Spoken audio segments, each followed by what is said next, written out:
It is back to school time in East Tennessee, and while there is a level of excitement in the air, not everyone is always on board. 6 News anchor Bo Williams has more on the back to school blues and when parents should be concerned.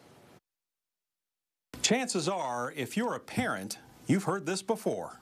Do I have to go to school? I don't want to go to school today.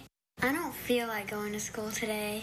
I think anytime that there's a change in routine, it takes a minute to adjust. It's called the back to school blues. They're just like adults. You put them into new situations, and there's a bit of anxiety. We worry about making new friends or fitting in. We worry about academic expectations. Is it going to be harder this year? Are the classes going to be more difficult? But when are the blues more than what they appear? We wanted to find out more about the signs parents should watch for. If it's going on for weeks and weeks and you are talking about it and you've tried things to make them feel more comfortable and it's not getting better, that might be time to reach out. If your child is saying that they're sick every day for a week and they don't have a fever, they're not vomiting, they're not having diarrhea, they're not having obvious symptoms, then you should start being concerned that there could be something going on at school. So what can parents do? According to pinerest.org, advocate for your child to be involved in extracurricular clubs, sports, and/or groups. Remember the importance of a quiet, stress-free homework space. Also, don't forget to allow your child some downtime to unwind at the end of the day and, well, throughout the school year, keep those lines of communication open.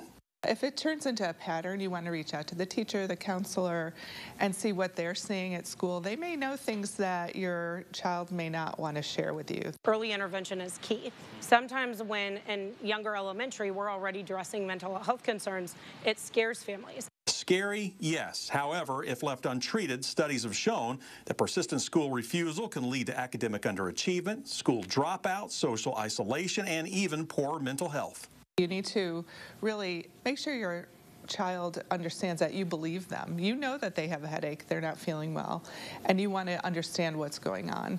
I think that, there are, things that we can do to help the children is organize their day, use a calendar, try not to let them overload with too many extracurricular activities or sports on top of their academic demands.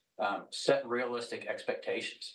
And that's why relieving a child's school anxiety begins at home, but there are times it can take a village to make a difference.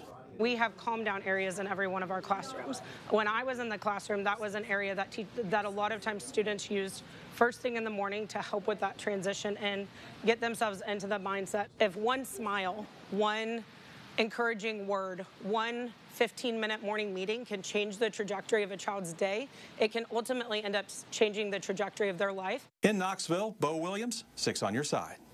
Now, if you have concerns that your child is experiencing something more than back-to-school blues, reach out to the school or your pediatrician.